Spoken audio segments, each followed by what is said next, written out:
पहले यहाँ इस तरह से लिख लो आप, what is the meaning of acidic strength. Acidic strength क्या होगा आप लिख लो, एसिडिक स्ट्रेंथ। जैसे अगर मान लो यहाँ पर यार फॉर एग्जांपल अगर एसिड का HCl है तो अगर ये आपका ब्रेक होगा तो बनेगा H+ और ये बन जाएगा Cl-। अब HCl का जो सिंगल बॉन्ड है ये आपका डिसोसिएट हुआ होगा, चूंकि ज़्यादा इलेक्ट्रोनेगेटिव क्लोरीन है तो इसका बॉन्ड पेयर इसके तरफ मूव करेगा, ये बनेगा नेगेटिव, ये बनेगा पॉजिटिव। अगर ये वाटर में होगा तो यहाँ लिखना होगा आपको एक्वस, का मतलब होगा वाटर में डिजॉल्व है, तो ये भी आपका H+ वाटर में डिजॉल्व रहेगा और Cl- भी वाटर मतलब एक्वस सॉल्यूशन में है, राइट। अब H+ अगर यहाँ लिखा गया एक्वस, इसका मीनिंग ये होगा, दिस मीन्स अगर H+ होगा और वाटर है तो बताओ वाटर को बताए थे हम H2O is polar molecule. What is the meaning of polar? जिसमें पार्शियल मतलब इसमें अगर बात करें हम इसमें चार्ज डेवलप होगा +- चार्ज, है ना। जैसे अगर यही देख लो वाटर में तो ऑक्सीजन में चार्ज डेवलप क्या होगा, क्योंकि ज़्यादा इलेक्ट्रोनेगेटिव है तो Δ- और चार्ज डेवलप क्या होगा हाइड्रोजन में Δ पॉजिटिव डेवलप होगा। तो शेप कुछ इस तरह का होगा, यहाँ Δ- होगा, यहाँ Δ+ होगा, राइट। और इसका डाइपोल मोमेंट 0 नहीं होगा, ये भी हम डिस्कस कर चुके हैं। तो इसी वाटर को हम लोग रिप्रेजेंट कर पाएंगे इस तरह से, देखो we can represent water as this is minus और इस तरफ प्लस, चार्ज डेवलप तो होगा ना माइनस और यहाँ प्लस चार्ज, तो माइनस और प्लस, तो वाटर को हम इस तरह से रिप्रेजेंट कर सकते हैं। अगर यहाँ देखो अगर H+ वाटर में होगा तो इसके चारों तरफ नेगेटिव चार्ज इसके तरफ आ जाएगा, यहाँ नेगेटिव दिख रहा है आपको वाटर में, यहाँ नेगेटिव है, तो वाटर का जो ऑक्सीजन होगा इसके चारों तरफ यहाँ पर होगा ताकि इसको स्टेबलाइज कर पाएगा सॉल्यूशन में। यहाँ पर नेगेटिव होगा, नेगेटिव का मतलब होगा ऑक्सीजन और इससे दूर होगा पॉजिटिव। तो अब इस प्रोसेस को लोग बोले क्या थे, मतलब यहाँ जो हो रहा है उसको हम बोले क्या थे, ये बात किए थे हम केमिकल बॉन्डिंग में। This is known as hydration, hydration या बोलो सॉल्वेशन ऑफ आयन, मतलब सॉल्वेंट इसके चारों तरफ आ चुका है, तो this is known as solvation. Solvation किसका हुआ यहाँ पर H+, और we can call it hydration भी, मीनिंग दोनों, मतलब यहाँ वाटर है इसलिए this is known as hydration, right. उसी तरह से यहाँ भी तो हुआ होगा Cl- के चारों तरफ क्या होगा, अगर नेगेटिव होगा इसके चारों तरफ कौन आएगा, पॉजिटिव आएगा, तो इसके चारों तरफ यहाँ पर ही H+ जो होगा ना, वाटर का जो H+ होगा वो इसके चारों तरफ आएगा और इसको स्टेबलाइज करेगा, ये +- इस तरह से आप बनाओगे। और यहाँ पर ही this is known as solvation of, this is solvation of Cl- बोलोगे या फिर सॉल्वेशन की जगह बोल सकते हो आप हाइड्रेशन ऑफ Cl। अब हाइड्रेशन होने से क्या हो गया, सॉल्वेशन होने से क्या हो गया, अब ये दोनों सेपरेट हो चुका है और दोनों को सेपरेट कौन किया है, तो सॉल्वेंट, सॉल्वेंट है ना चारों तरफ, सॉल्वेंट है चारों तरफ। अगर सॉल्वेंट नहीं होता तो फिर से दोनों आपस मिल जाएगा और क्या बन जाएगा, HCl बन जाएगा। तो वाटर रहने से क्या हुआ, दोनों को सेपरेट करने में मदद करता है वाटर, राइट। तो अगर हम बोले आपको अगर एसिड है इसका मतलब क्या होगा, विच प्रोड्यूस H+ आयन, ठीक है। तो अब अगर यहाँ बात करें हम किस पे डिपेंड करेगा कि अगर ये आपका अच्छा एसिड होगा किस पे डिपेंड करेगा, what is the meaning of better acid, what is the meaning of strong acid, what is the meaning of strong acid.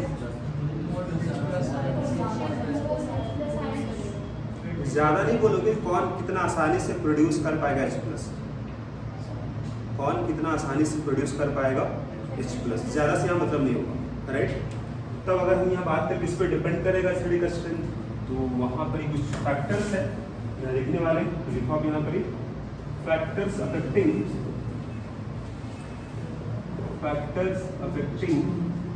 Acidic strength, acidic strength.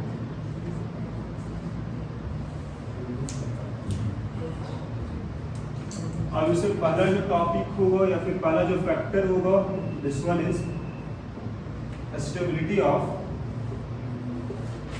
This is stability of conjugate base. अब हम ये बता चुके हैं previous class में, conjugate base क्या बताए थे। कंजुगेट बेस क्या होगा, अगर एसिड से अगर निकाल दोगे H प्लस तो क्या बनेगा, कंजुगेट बेस बनेगा। इस एसिड का कंजुगेट बेस क्या होगा, so Cl minus is conjugate base of this acid. तो जितना ज़्यादा स्टेबल होगा कंजुगेट बेस उतना स्ट्रॉन्ग एसिड होगा। अगर ये स्टेबल नहीं होता तो कंबाइन कर जाएगा इसके साथ में, H प्लस के साथ में क्या बना देगा, एसिड फिर से बना देगा। ये अच्छा एसिड तभी कहलाएगा जब कंजुगेट बेस क्या होगा, स्टेबल बनेगा, राइट। तो पहला वही यहाँ पे हो गया, स्टेबिलिटी ऑफ कंजुगेट बेस हो जाएगा। अब ये स्टेबल होगा कैसे पता चलेगा, तो उसके लिए 2 पॉइंट है, आप लिख सकते हैं यहाँ पर। आप तो जनरली अगर हम बात करें तो अब कंजुगेट बेस में चार्ज क्या होगा, नेगेटिव चार्ज होगा। जनरली हम बात करें चार्ज नेगेटिव ही होगा जनरली। तो अब यहाँ ये बोलेंगे हम नेगेटिव चार्ज किसमें होगा कि ज़्यादा स्टेबल होगा जी conjugate base, negative charge should be on electronegative atom. लिख लोगे आप, negative charge should be on electronegative atom. अगर नेगेटिव चार्ज अगर इलेक्ट्रोनेगेटिव पे होगा वो स्टेबल बनेगा कंजुगेट बेस। ये हम डिस्कस कर भी चुके हैं स्टेबिलिटी ऑफ रेजोनेटिंग स्ट्रक्चर वाले, ठीक है।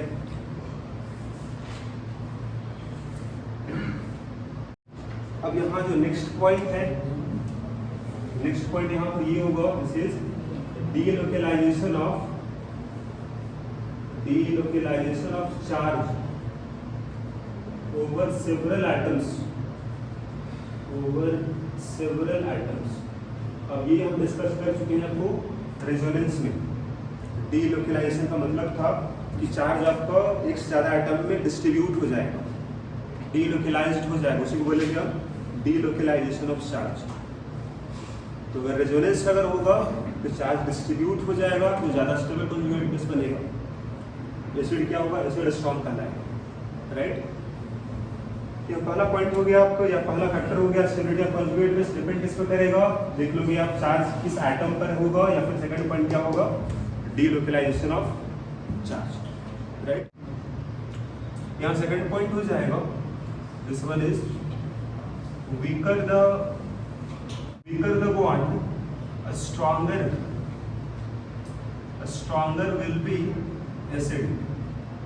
अब कौन सा बॉन्ड की यहाँ बात होगा, तो बॉन्ड यहाँ पर होगा, दिस इज यहाँ की बॉन्ड आपको दिख रहा है, जैसे यहीं पर अगर देखो आप HCl के बीच का बॉन्ड, जहाँ से हाइड्रोजन जुड़ा हुआ है उसी का बॉन्ड अगर वीक होगा तो जल्दी बन जाएगा H प्लस। अगर वीक बॉन्ड होगा जल्दी बनेगा H प्लस, मतलब क्या हुआ, स्ट्रॉन्ग एसिड हो गया। तो अगर वीक बॉन्ड अगर होगा H और A के बीच का, A का मतलब यहाँ पे क्या हो गया, this is simple representation of acid. A का मतलब हो जाएगा एसिड से, हाइड्रोजन है इसमें, है ना। एग्जाम्पल अगर यहाँ देख लो आप, HCl है, एसिड है, H यहाँ पर होगा, जैसे HBr हो गया, ये भी एसिड है, HI एसिड है, ऐसे कर दे रहे हैं हम। अब यहाँ थर्ड पॉइंट क्या होगा, लिख लो,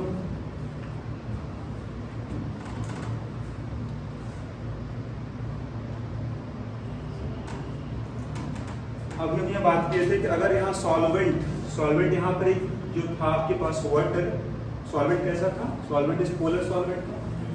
अब यहाँ पर एक पॉइंट और में मुझे जानना होगा सॉल्वेंट के बारे में, पहले लिखवा दे रहे हैं फिर हम बता देंगे सॉल्वेंट के बारे में। क्या लिख लो आप, solvent should be polar protic. What is the meaning of polar protic solvent, इसका मीनिंग क्या होगा उसको यहाँ बगल में देख लेते हैं। और एग्जाम्पल से क्या हो जाएगा जी, दिस इज H2 अपना पोलर भी है, प्रोटिक भी होगा। What is the meaning of protic, अभी हम बताने वाले हैं, बगल में देख लो। अगर हम क्लासीफाई करें सॉल्वेंट को तो उसको क्लासीफाई कर सकते दो पार्ट में। पहले आप, पहला हो जाएगा दिस इज पोलर सॉल्वेंट और दूसरा होगा this is non polar solvent.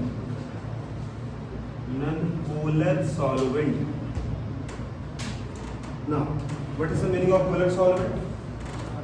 पहले बार यहाँ देख लेते हैं, पहले बता दो आप what is the meaning of polar solvent. जिसका डायपोल मोमेंट जीरो नहीं होगा, ये नियम हो गया पहचान का, और जिसका डायपोल मोमेंट अगर जीरो हो जाएगा उसको बोलेंगे नन पोलर। एग्जाम्पल अगर हम बात करें नन पोलर का, तो आप बता सकते हो आप कुछ एग्जाम्पल नन पोलर सॉल्वेंट का। जैसे देखो आप CCl4 है, इसका डायपोल मोमेंट जीरो होगा, या फिर यहाँ देख लो आप बेंजीन है, या फिर आप टॉलुइन है, या फिर हेक्सेन भी आन सकते हो आप, hexane. These are non polar solvent. अगर बात करें हम first one this is polar solvent का, अगर हम इसको क्लासीफाई करें तो ये दो पार्ट में क्लासीफाई होगा। एक होगा आपका this is polar protic, polar protic solvent, और दूसरा होगा polar aprotic, polar aprotic solvent. Proton क्या होता है? क्या आप H+ को बोल सकते हो प्रोटोन? क्या H+ को हम बोल सकते हैं प्रोटोन? क्यों? इसमें प्लस चार्ज है, तो क्या आप बोल सकते हो Na+ को प्रोटोन? आप इसमें चार्ज पॉजिटिव है, can we call it proton? क्यों? फिर यहाँ आप बोल रहे हैं कि इसमें चार्ज पॉजिटिव है तो प्रोटोन बोल दिए हम, यहाँ भी तो चार्ज पॉजिटिव है, इसको प्रोटोन क्यों नहीं बोले आप? बिल्कुल, यहाँ पर देखो इस बात समझ लो आप। अगर हम बात करें H+ के बारे में, तो हाइड्रोजन का एटॉमिक नंबर भी 1 है, मास नंबर भी इसका 1 है। What is the meaning of atomic number?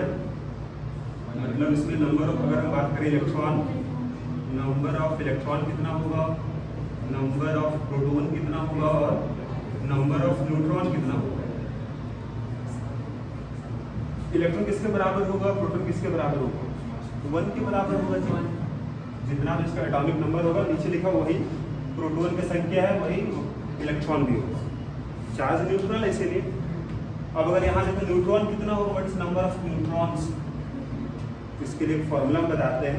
इसका फॉर्मूला होता है क्या, A - Z। ये यहाँ पर क्या होता है, मास नंबर, मास नंबर। ए का मतलब मास नंबर, Z का मतलब क्या होगा, एटॉमिक नंबर। तो ये आपका मास नंबर हो, ये आपका एटॉमिक नंबर हो गया, दोनों माइनस करो, 1 - 1 कितना होगा, 0 होगा। अब अगर ये हाइड्रोजन जो आपके पास यहाँ पर है, अगर ये इलेक्ट्रॉन लूज करेगा, मतलब इससे अगर इलेक्ट्रॉन बाहर चला गया, इसमें चार्ज डेवलप होगा पॉजिटिव। अब ये बताओ इस H+ पर अगर हम पूछे आपको, इसमें कितना होगा इलेक्ट्रॉन, प्रोटॉन, न्यूट्रॉन। अब इसमें जो इलेक्ट्रॉन था तो बाहर चला गया इलेक्ट्रॉन, इसमें कितना इलेक्ट्रॉन रहेगा, एक ही इलेक्ट्रॉन तो था और वो बाहर निकल चुका था, कितना रहेगा, इस पर 0 रहेगा।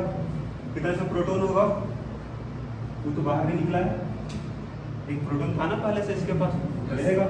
न्यूट्रॉन 0 है, मतलब H+ के पास केवल एक प्रोटॉन है, ना ही उसमें इलेक्ट्रॉन है ना ही उसमें न्यूट्रॉन है। इसके लिए हम H+ को बोल सकते हैं प्रोटॉन, राइट। लेकिन इसको हम नहीं बोल पाएंगे प्रोटॉन, क्योंकि इसके पास न्यूट्रॉन्स भी है, इलेक्ट्रॉन्स भी है, अब प्रोटॉन तो है ही, राइट।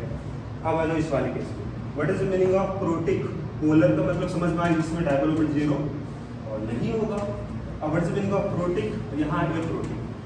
प्रोटिक का मतलब क्या होगा, वैसा सॉल्वेंट जो प्रोड्यूस कर पाएगा प्रोटॉन, प्रोटॉन मतलब H+। तो अगर यहाँ से थोड़ा डिफाइन करना चाहो बगल में, आप डिफाइन यहाँ कर सकते हो, लिख लो आप लोग solvent, solvent which can produce H+, solvent which can produce H+, उसको बोलेंगे हम polar protic solvent.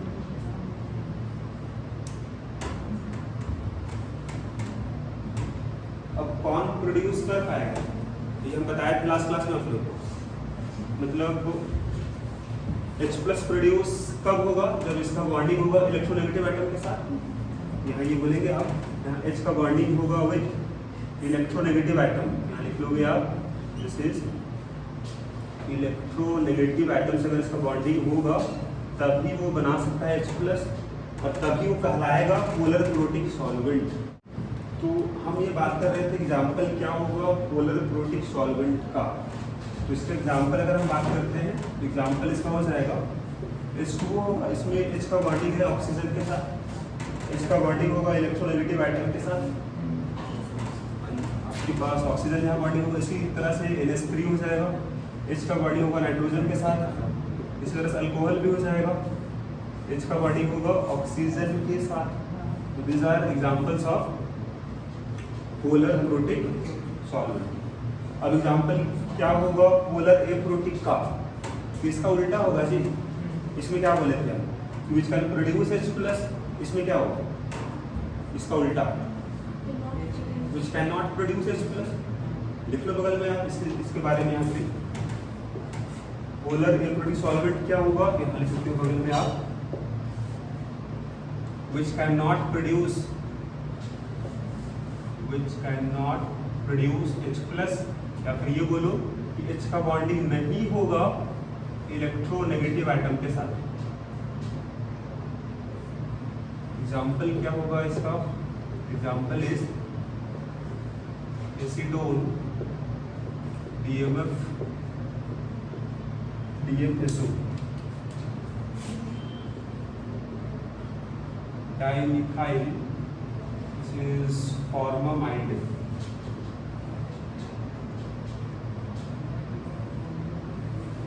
this one is dimethyl sulfoxide,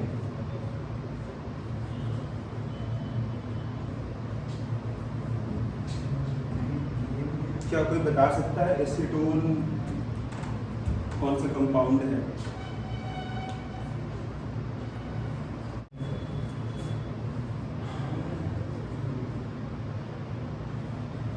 जरा कॉमन नेम लिखना, हम लिखवाए थे आपको IPC नोमेनक्लेचर वाले में कॉमन नेम लिखवाए थे लास्ट में, वहाँ लिखवाएंगे इसके बारे में एसीटोन।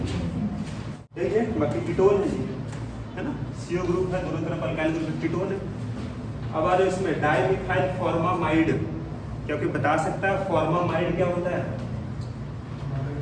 फॉर्मामाइड इसमें कौन सा फंक्शनल ग्रुप होगा? अमाइड होगा।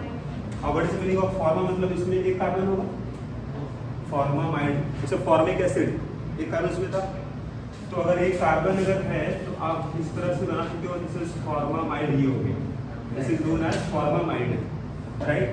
अब यहाँ डाइमिथाइल भी तो है, अगर डाइमिथाइल भी होगा तब दो मिथाइल यहाँ पर कहाँ आएगा, तो यहाँ देख सकते हो आप नाइट्रोजन में दो हाइड्रोजन जो है इसके जगह पे क्या आएगा, मिथाइल हो जाएगा। इसी का नेम क्या है, डाइमिथाइल फॉर्मामाइड, राइट। क्या इसमें वैसा हाइड्रोजन है जैसा हम यहाँ देख रहे थे इस वाले केस में पोलर प्रोटिक वाले में? H का बॉन्डिंग किससे है यहाँ पर? इलेक्ट्रोनेगेटिव एटम से। यहाँ पर है क्या, H का बॉन्डिंग है कार्बन के साथ, carbon is not electronegative, more electronegative नहीं है। ऑक्सीजन था लेकिन वहाँ बॉन्डिंग है ही नहीं हाइड्रोजन का। यहाँ भी देखो H तो होगा लेकिन बॉन्डिंग हो कार्बन के साथ, H का बॉन्डिंग है कार्बन के साथ। डाइमिथाइल सल्फोक्साइड क्या होगा, दिस वन इज इसी की जैसा होगा, बस कार्बन की जगह यहाँ सल्फर हो जाएगा और ये बिल्कुल इसी तरह का। तो यहाँ भी देख सकते हो आप इस वाले केस में भी कार्बन और हाइड्रोजन के बीच में बॉन्डिंग है। These are examples of polar aprotic solvent, लिख लो आप। और ये काम आएगा आपको फिर से क्लास 12th में हैलोअल्केन में जो बताएंगे आपको सॉल्वेंट के बारे में।